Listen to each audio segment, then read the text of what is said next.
네, 북한 평양에서 2박 3일간의 실무 협상을 마친 비건 미국 대북 특별대표가 서울로 어제 돌아왔습니다. 네, 오늘 강경화 외교부 장관을 예방하고 또 협상 결과를 공유할 예정인데요. 관련 내용 박원곤 한동대 국제지역학과 교수와 함께 자세히 짚어보도록 하겠습니다. 네, 어서 오십시오. 네, 안녕하세요.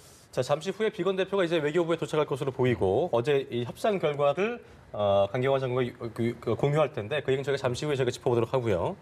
조금 전에 아주 뜨끈뜨끈한 속보가 들어왔습니다. 장소에 대해 저희가 상당히 고민을 했었고 어디가 될까 굉장히 궁금했었는데 트럼프 대통령이 이 트위터에다가 하노이로 하겠다라고 확정을 했네요. 예, 예. 그렇습니다. 저도 사실 틀렸습니다. 다낭이라고 생각을 했고요. 예. 왜냐하면 최근 보도에 따르면 미국 국무부의 사람들이 다낭에 있어서 네. 그래서 여러 가지 것들을 지금 확인하고 그랬다라는 이제 보도도 있었고 여전히 미국의 입장에서는 다낭이 좀 편하다라는 것이 확인이 됐었거든요. 근데 이제 결국은 하노이로 결정이 됐네요.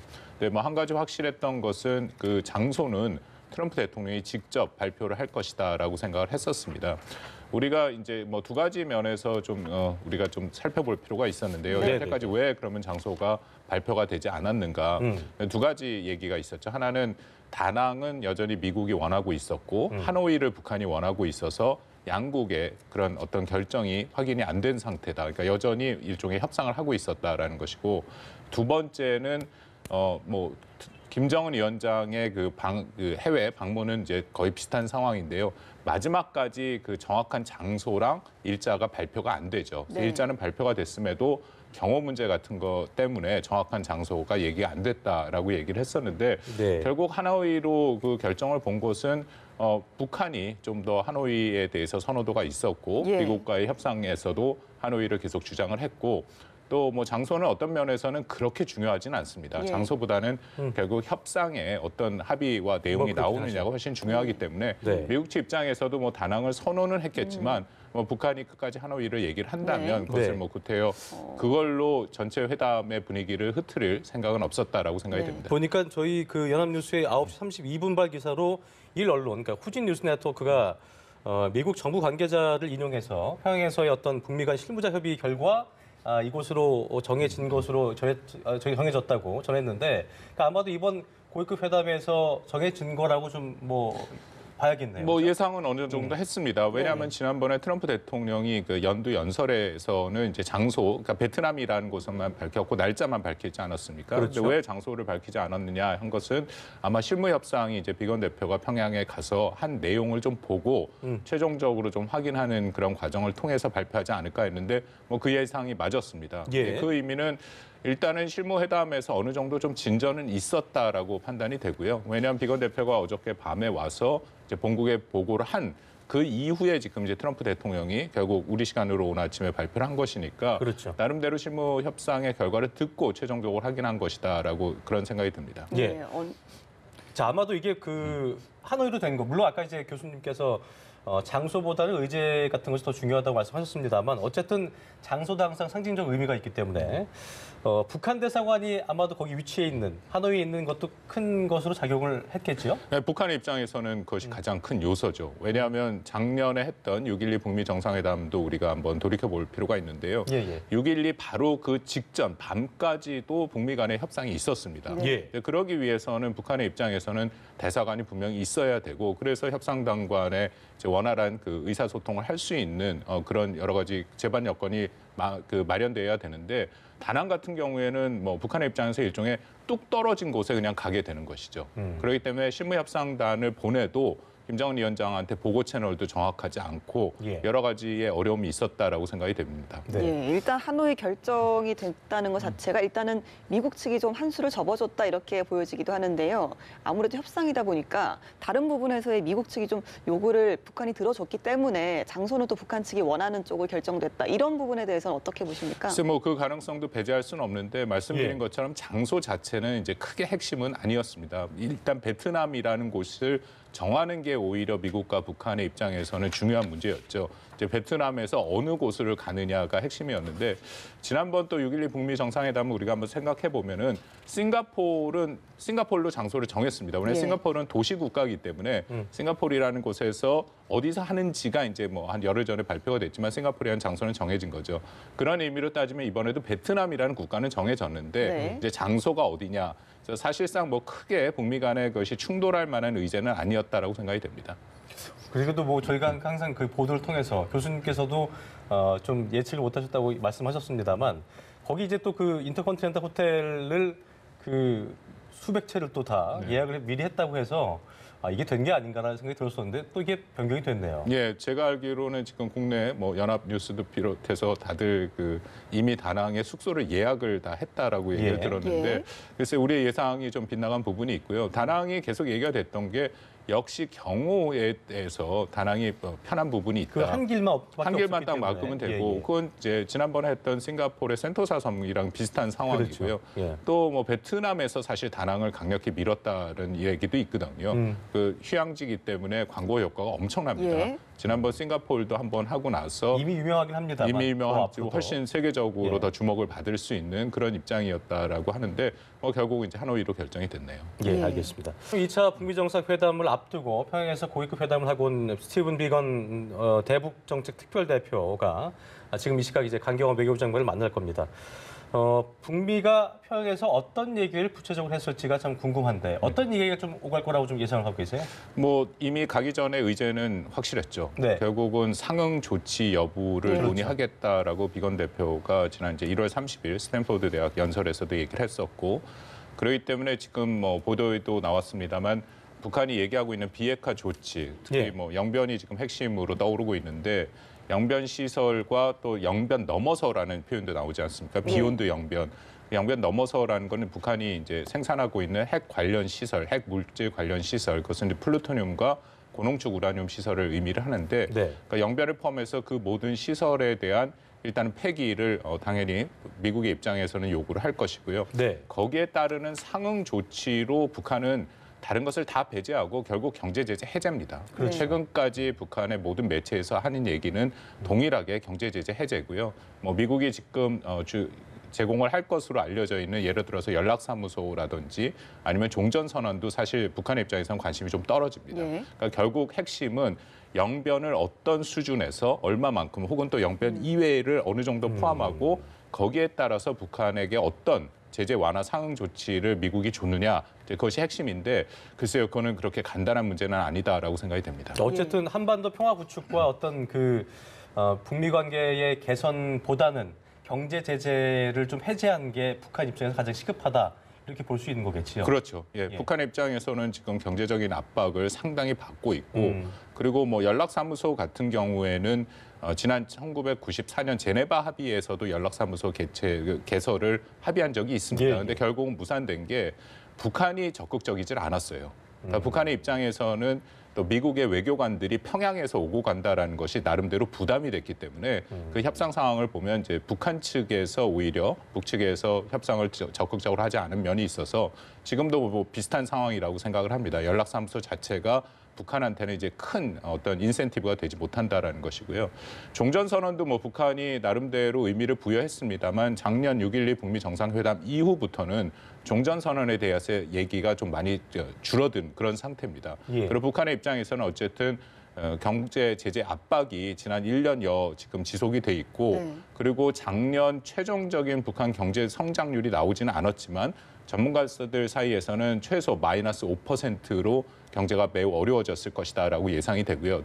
특히 또 김정은 위원장이 갖고 있는 이제 통치 자금 그런 외화가 고갈될 가능성이 있기 때문에 북한의 입장에서는 당연히 경제 제재 완화, 해제 또 혹은 면제가 핵심적인 요구 사항일 수밖에 없습니다. 그렇군요. 평양에서 2박 3일 동안 회담을 했음에도 불구하고 미 국무부가 추가로 또 실무 협상 회담을 할 것이다라는 또 발표를 하기도 했거든요. 이건 좀 어떤 의미로 해석을 할 수 있겠습니까? 뭐 추가 협상은 당연히 필요하다라고 예상을 했고요. 왜냐하면 지금 비건 대표가 나름대로 전권을 갖고 들어간 것은 사실입니다. 그렇기 때문에 상당한 재량권을 갖고 이제 북한이랑 협상을 했을 거다라고 예상이 되지만 그래도 어쨌든 지금 북한과의 입장을 확인하고 다시 본국에 돌아가서 지금 북한의 최종적인 입장이 이렇다라는 것을 다시 논의하고 지침을 받고 다시 만나는 과정은 매우 중요하죠. 그리고 또 하나는 지금 후속 회담은 앞으로도 계속 열리는 수준을 보면 우리가 사실 2차 북미 정상회담 합의가 어느 정도 수준에서 나올지를 예상할 수가 있습니다. 예를 들어서 뭐 큰 틀에서 지난 6.12 북미 정상회담처럼 좀 추상적인 의미로 그 정도 수준에 머무른다면은 이후에 추가 회담이 그렇게 많이 필요하지는 않죠. 그렇지만 이제 뭐 비건 대표도 얘기한 것처럼 북한의 그 비핵화의 로드맵을 만드는 것이 이번 2차 북미 정상회담의 최종적인 목표다라고 얘기를 한다면 그것은 상당히 복잡합니다. 그러니까 우리가 이란 핵 합의를 한번 생각할 수 있는데 네. 이란 같은 경우에는 북한보다 훨씬 그 핵과 미사일 개발의 수준이 낮았어요. 예. 네. 그럼에도 한 달 열을 사실 그 비엔나, 오스트리아의 비엔나에서 모여갖고 그렇게 집중적인 그 협의를 한 적이 있었거든요. 그런 거를 우리가 생각을 한다면 이 정도 실무회담으로 구체적인 합의 사항이 나오기는 쉽지 않다라고 생각이 됩니다. 그렇다면은 교수님께서 말씀하셨던 어떤 그 상응 조치에 관련된 것, 상응 조치와 어떤 북한의 비핵화의 어떤 구체적인 방법, 이것들이 구체성이 이번 실무회담에서는 있지 않았을 거라고 보시는 거예요? 그러니까 큰 틀에서 북한이 할 수 있는 비핵화 조치와 미국의 상응 조치는 이미 우리가 뭐 보도에도 많이 나왔습니다. 그거를 서로 매칭하는 정도는 이제 가능한데요. 제가 이제 구체적이라고 말씀을 드린 게 예를 들어서 북한이 영변 핵시설을 공개를 하겠다. 그러면 영변의 핵시설이 지금 390개 동 정도가 있습니다. 그러니까 390개 동을 언제 어떤 방법으로 할 것이냐. 예. 그리고 그것도 사전에 이제 미국이 원하는 신고, 그러면 그대로 있는 모습을 보여주고 그다음에 검증을 통해서 폐기를 할 것인가. 뭐 그렇게 따지기 시작하면은 이제 굉장히 많은 그 논의가 필요한 사안이 있거든요. 예. 그리고 또 기간은 어떻게 할 것인가. 말씀드린 영변 너머로 가면은 어느 시설을 언제 어떻게 할 것이냐. 그것에 따라서 사찰단은 국제사찰단이 될지 미국이 들어갈지. 그러니까 그렇게 하나하나 따지기 시작하면은 그거는 이제 굉장히 시간이 많이 걸리는 작업이기 때문에 제 판단에 그 정도까지는 안 갈 거고요. 그거는 그 북미 협상 이후에도 계속 될 수 있는 부분이겠네요. 그렇죠. 근데 이게 뭐 악마는 디테일에 있다라고 얘기를 해서 만약에 큰 틀에서 신고 검증 폐기를 북한이 받아들이지 않은 상태에서 그냥 막연하게 그 뭐 영변 핵시설에 대해서 향후 폐쇄를 한다. 그 정도로 나온다면 실무 협상이 돼서도 이게 진전 여부가 확실치 않습니다. 뭐 정확히 나와도 이 이후에 실무 협상을 통해서 늘 어려움이 있었기 때문에 예. 이번에는 그거보다는 조금 진전된 형태로 어느 시설의 규모를 최소한 어느 정도 수준에 언제까지는 한다. 네. 그 정도는 나와야 그래도 이 이후에 비핵화 협상이 비핵화 진전의 그 탄력을 받을 수 있다라고 생각을 합니다. 예, 미국 측이 제시할 상응 조치 같은 경우는 그렇죠. 뭐 종전선언이라든지 연락사무소 개설 정도에서 좀 계속해서 저희가 추측이 나왔는데요. 여기에 대해서 어떻게 관측하십니까? 글쎄 뭐 공식적으로 지금 나온 거는 그 정도 수준이고요. 더불어서 뭐 인도주의적인 지원의 범위를 확대하겠다라고 얘기를 하는데 말씀드린 것처럼 뭐 북한은 그 정도로 뭐 절대 만족할 수 없다라고 경제가 생각이 되고요. 포함돼야 되잖아요. 그렇죠. 경제가 포함이 돼야 되고 뭐 거기에 대해서 그 스티브 비건 대표가 얘기를 했습니다. 근데 완전히 안 된다라는 것은 아니고 원칙은 북한의 비핵화가 이뤄질 때까지 제재는 계속돼야 된다. 예. 다만 뭐 이렇게 정확하게 이런 표현을 썼습니다. 북한이 할 것을 다 할 때까지 우리가 아무것도 하지 않는다는 의미는 아니다. 이게 부정을 얘기를 해서 네. 말을 좀 이렇게 돌려 얘기했는데 뭐 다시 애매하네요, 말씀드리면 그렇죠? 예, 애매하게 말을 했습니다만 다시 말씀드리면 북한이 진정한 비핵화에 진전된 조치를 하면 거기에 상응 조치로 경제 제재 해제도 이제 가능하다라고 네. 이제 그렇게 이해하면 되겠고요. 결국 북한이 원하는 경제 제재 해제도 조금 구체적으로 말씀을 드리면 북한이 가장 우선적으로 원하는 것은 역시 그 석유 제품과 정유 제품입니다. 네. 그러니까 400만 톤으로 묶여 있는 석유 제품과 50만 톤으로 묶여 있는 정유 제품이 북한의 입장에선 가장 중요하죠. 왜냐하면 그게 있어야 공장도 돌리거든요. 그러니까 우선적으로 아마 지금 쿼타로 묶여 있는 그것에 대해서 확대를 요구할 가능성이 크고 그 외에 만약 별개로 또 얘기를 한다면 지금 우리 남북 간에 얘기되고 있는 금강산과 개성공단. 네. 근데 그것도 순서가 있습니다. 사실 개성공단은 훨씬 더 복잡한 문제고요. 제재가 굉장히 많은 것들이 걸려 있어서 그것은 쉽게 풀지 못하고 아마 금강산 관광이 만약 제재 해제를 미국이 생각한다면 거기부터 시작할 수 있다라는 판단은 있는데요. 여전히 제재 해제 문제는 뭐 미국 입장은 좀 강경합니다. 예. 그러니까 참 보면은 미국이 항상 어떤 전문가는 이런 말을 하더라고요. 항상 적은 걸 주고 많은 걸 받으려고 하는 어떤 그 국제 협상의 어떤 패턴이 있어서 절대 북한에게 더 많은 걸 주지는 않을 거라는 그 인식도 있던데 결과적으로 또 트럼프 대통령이 굉장한 협상가고 또 비즈니스맨이기 때문에 말씀하신 것처럼 경제 제재 완화에 있어서 어떤 디테일을 줄 것인가 이게 참 궁금했었는데 결과적으로 석유 제재가 되지 않으면 공장 가동도 안 되는 거기 때문에 그게 일단 시작점이라고 볼 수 있는 건가요? 예, 그렇습니다. 그리고 방금 말씀하신 것처럼 이제 미국이 너무 상응 조치가 박하다라는 얘기들을 이제 뭐 종종 들리는데요. 네. 그러니까 미국의 기본적인 북한 핵을 바라보는 인식이 거기서 출발하기 때문입니다. 왜냐하면 그러니까 이것을 핵의 위협성 굉장히 크게 본다는 말씀이죠. 그러니까 핵은 불법적이다라는 불법이다. 거죠. 불법이기 때문에 우리가 상응 조치로 이것을 보상할 이유가 전혀 없다. 그것은 당연한 것인데. 예, 당연한 것이고 이건 국제사회가 유엔 결의안을 통해서 여러 번 불법으로 규정을 했고 거기에 따라서 제재를 하는 거기 때문에 이것은 북한이 일방적으로 해야 된다라는 입장을 작년 하반기까지 계속 했었습니다. 그러다가 한 9월 이후에 입장이 좀 변하기 시작이 됐고 10월 달에 폼페이오 장관이 가고 나서 지금까지는 그래도 북한이 말하는 동시적, 단계적 일종의 상응 조치를 좀 고려하기 시작한 거고요. 근데 여전히 뭐 트럼프 행정부는 그렇습니다만 미 의회와 또 미국의 그 한반도 전문가들은 제가 말씀드린 것처럼 이건 북한이 일방적으로 우선적으로 비핵화 조치를 해야 된다. 그런 인식은 확실히 갖고 있습니다. 예, 구체적으로 좀 어느 정도의 합의가 이뤄냈을지는 이제 오늘 강경화 장관을 또 예방을 해서 거기에서 또 조금 더 오픈이 되지 않을까라는 생각이 드는데요. 이번 방북에서 비건 대표가 김정은 위원장을 직접 면담했을 수도 있다. 이런 관측도 나왔는데 여기에 대해서는 어느 정도의 가능성으로 보시는지요? 글쎄 뭐 그 가능성은 좀 열려 있다라고 생각이 되는데요. 기본적으로 뭐 북한의 협상 행태를 보면 비건 대표는 차관 보급이죠. 그렇기 때문에 김정은 위원장이 직접 만나지는 않습니다. 근데 다만 김정은 위원장이 여태까지 행보를 보면 굉장히 파격적인 행보를 많이 했기 때문에 협상장에 불쑥 나타날 수는 있겠죠. 그래서 뭐 격려하는 모습으로 그렇게 뭐 연출은 됐을 가능성은 있는데 일단 가능성이 크지는 않아 보입니다. 특히 뭐 비건 대표가 예를 들어서 트럼프 대통령의 친서를 가져갔다 하면 일종의 특사의 의미로 김정은 위원장을 만났을 가능성이 있지만 이번에는 뭐 친서 외교 얘기는 없이 실무 협상을 위해서 김혁철 파트너를 만나러 갔기 때문에 뭐 그 가능성은 커 보이지는 않습니다. 예. 어쨌든 뭐 아까 말씀하신 것처럼 미국은 핵 자체를 불법으로 보고 있기 때문에 다시 말해서 딜의 대상이 아니다. 그러니까 이거에 대한 어떤 서로 간에 그러니까 북한 입장에서는 등가성의 어떤 법칙을 생각하고 있지만 그게 아닌 거잖아요. 네. 그 간격을 좁히는 게 중요할 텐데 북한이 얼마나 그걸 수용할 것인가 이것도 참 궁금하네요. 그렇죠. 뭐 그것 때문에 지난 6.12 사실 북미 정상회담 이후 지금까지 사실상의 진전이 없지 않았습니까? 북한이 굉장히 많은 얘기들은 했었죠. 우리가 뭐 많이 들었던 예를 들어서 풍계리와 그 동창리에 대한 사찰을 받아들이겠다라는 얘기를 했었는데 그것도 아직 지금 뭐 전혀 진전이 없는 상태고 그렇죠.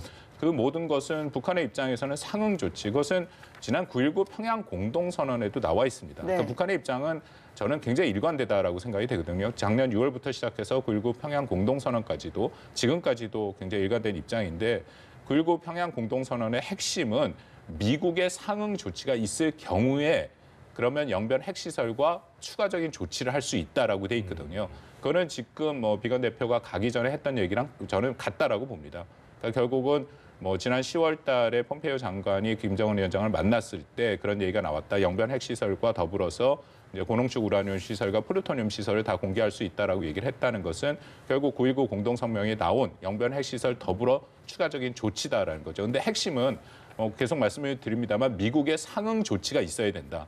근데 그 상응 조치라는 것은 바로 경제 제재의 해제다. 그렇게 지금 귀착된다라고 생각이 됩니다. 그렇군요. 자, 끝으로 이제 그 2월 말 개최 가능성이 거론돼 왔던 트럼프 대통령과 시진핑 주석과의 만남 일단 뭐 불발된 것 같아요. 어제 그 뭐 개인적인 그 인터뷰에서도 지금 2월 말은 아니다라고 얘기를 했던 것 같아서 좀 내심 기대했던 것이 이제 종전선언 남북 미중 네 개 나라가 모여서 이걸 기대했었는데 이건 좀 요원해졌다 이렇게 봐야 될까요? 예, 종전선언은 뭐 사실 미국과 중국 사이의 정상회담이 2월 말에 개최된다 하더라도 종전선언 자체는 좀 어려웠습니다. 왜냐하면 종전선언이라는 것이 이제 북한과 미국 사이에 하는 것이 아니라 한국도 있고 만약 중국까지 포함된다면 선언에 대한 그 선언문을 작성하고 또 나름대로 그 국가들의 이해관계를 조정하는 그런 사전 작업이 필요하거든요.